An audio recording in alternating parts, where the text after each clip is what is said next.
Magandang umaga sa inyo mga kaibigang idol. Ito na po tayo ngayon.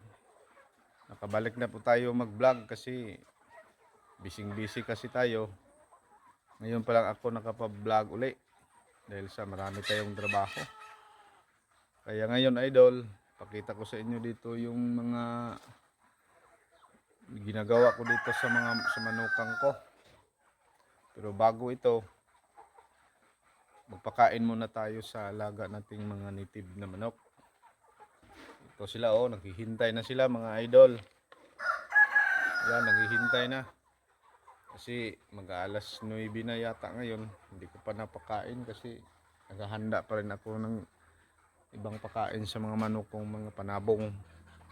Kaya ito naman ang mga native na naman ang aking papakainin. Tara na, ito.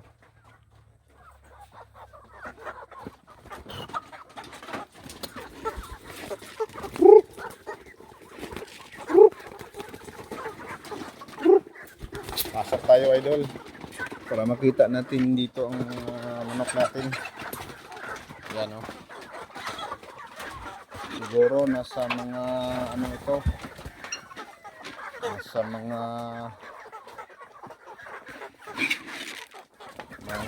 80 ata to, 80 pieces.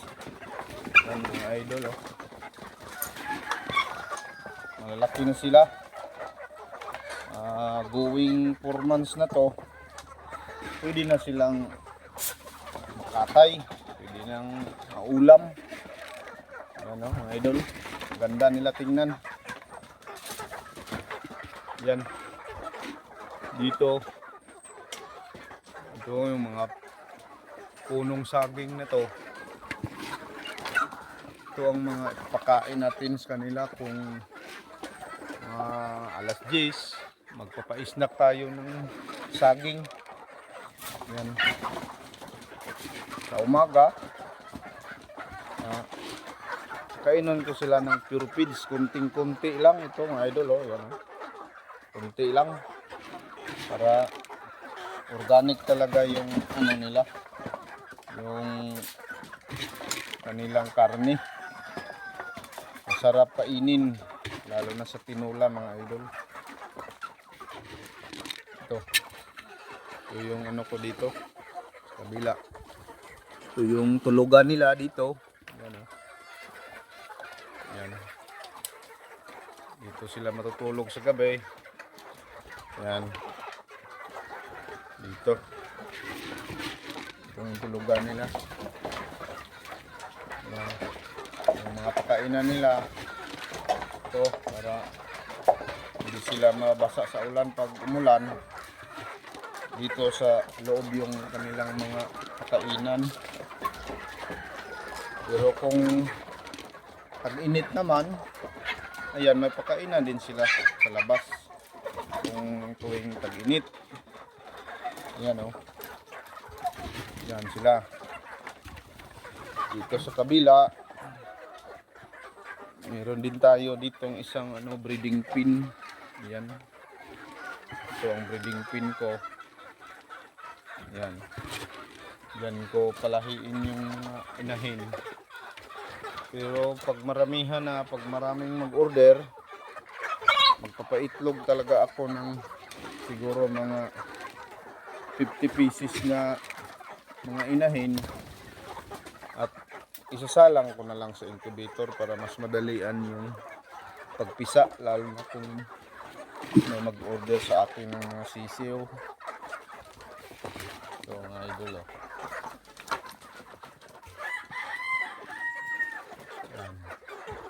dito may mga puno. Ayan ito yung itong silbing maging silungan nila pag uminit ng araw. Mga idol ganda nila tingnan yan mga idol, ang dami sila.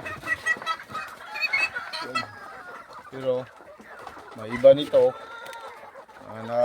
nakatay na rin ako dito, siguro mga almost 20 heads na yata yung nakatay ko mga idol. Kasi minsan wala tayong ulam. Lalo na yung mga estudyante natin pag dating ng linggo, walang klase. Gusto nilang kumain ng native na manok. Kaya kuha din tayo dito kasi pwede naman kasi sa atin naman to. Wala namang alam dito kung anong gagawin natin. Kung may bumili, bigyan natin.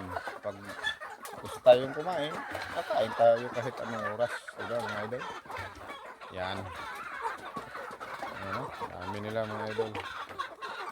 Kaya ito, pinakita ko sa inyo dahil ang tagal-tagal ko nang hindi nakapag-vlog. Buhat ng may mga iba din tayong pinagkaabalahan ng mga trabaho. Ito pang extra income lang natin to. Pero kikita din naman kahit paano. Yan. Yan mga idol. Dito sa kabila. Yan o. May mga puno rin dito. Yan o. Ayan, nakita nyo, ito may lubid. Hindi ko pa natanggal to mga lubid na to. Yung pag ano sa bagyo, tagal-tagal na. Hindi ko nakuha pero okay lang yan. Para nakahanda naman dyan pagdating na naman ng uli ng bagyo, hindi ko na lang yung tatanggalin. Yan. Ano yan, doon yan sa sa ibabaw nakatali dito. Yan mga idol. Dito papunta naman tayo dito sa kabila kung range. Nandoon yung mga inahin ko. Tingnan natin mga idol. Labas tayo.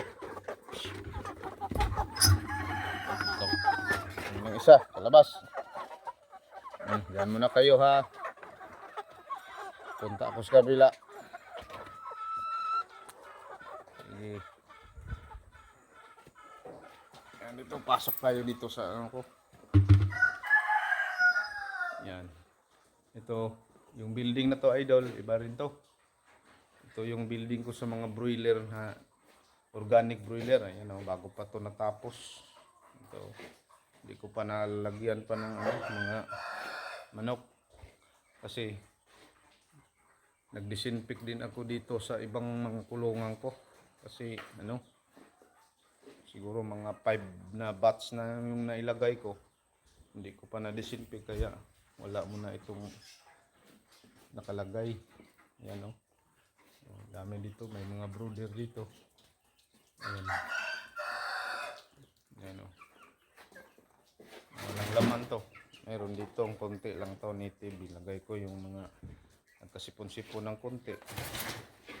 Nilagay ko muna para makarecover sila. Ayan. Pero dito wala nang laman muna ito. Nag-disinfect muna tayo sa area. Ayan. Dito. Ayan, dito. Ayan, ito yung mga ano ko, yung mga roster ko. Ito yung kabila naghihintay na rin yung mga inahin ko, hindi ko pa na na pakain. Ayan mga idol. Ito, kuha muna tayo ng kunting page. A few moments later. Yung mga idol, itong page natin kunti lang mga idol. Umaga ito kasi yung kasanayan kong ginagawa. Kunti lang sa umagang pinakain ko. Pagdating ng alas 10 or alas 11, papaislakin ko lang sila ng mga iba't ibang mga organic na pagkain. Gaya ng saging, mga ng pakudo, yung mga gabi. Yun mga idol pinakain ko. At saka niyog minsan. Yan. Meron namang niyog dito konti sa sa area ko. Marami to pero pinutol ko yung iba Kasi baka mabagsakan yung building ko. Yan ito. Yan, gunti. Yan. Yan ang pakain ko minsan sa kanila. Pero hindi naman parating pakainin ng niyog kasi nakakataba din yan ng mga manok. Baka hindi na rin sila umitlog sa sobrang taba. Ito mga idol, oh. Pitikan lang natin ng kunti. Ayan, oh. Yan. Noon 100 pieces tong mga inahin ko. Marami yun sila. Pero ngayon nagpili lang ako ng mga yung mga selected lang yung mga pinili ko. Kasi may nag-order dito, may bumili. Nagmakaawa kasi dahil ang layo ng binilihan niya, hindi pa siya nakabili. Umabot na siya ng maasin, hindi daw siya nakabili. Pero dito lang siya nakakita ng mga manok na gusto niya lahiin. Kaya 100 pieces to mga idol. Ngayon nagtira lang ako ng siguro mga na lang to, mga 20 piraso na lang. Ayan, oh. Pero pag umitlog to mga idol, salang natin sa incubator, dadami din to. Kasi sa bawat araw itlog siguro to ng mga 12 to 15 eggs. Ipunin natin sa loob ng isang linggo, hindi marami rin, ilagay na natin sa incubator. Yan. Yan mga idol, pinitik-pitikan lang natin muna idol ng mga feeds lang na konti lang. Yan. Yan.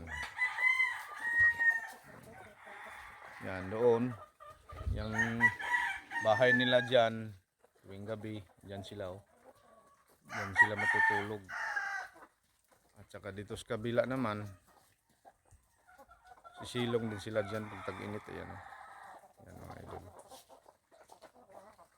Yan. Ito ang rinse ko. Rinse to sa mga inahin. Yan. Yan, oh. Dito pa sa gilid, oh. Diyan yung rooster ko dito sa gilid, oh. Gusto din kumain yan. Yan mga idol. Kaya ito lang mga idol yung ipapakita ko muna sa inyo. Sa susunod kong vlog ay maghanap din tayo ng vlog na mas magandang tingnan sa mga mata ninyo. Update ko mo lang ito ngayon dahil tagal ako hindi nakapag-vlog. Yan. Kaya mga idol, salamat. Salamat sa pag panood ninyo sa sa vlog ko ngayon. Pero paki-subscribe naman sa inyo mga idol dyan para updated naman kayo sa susunod na mga video na gagawin ko. Yan, salamat mga idol. Yan, maraming salamat po. Bye bye.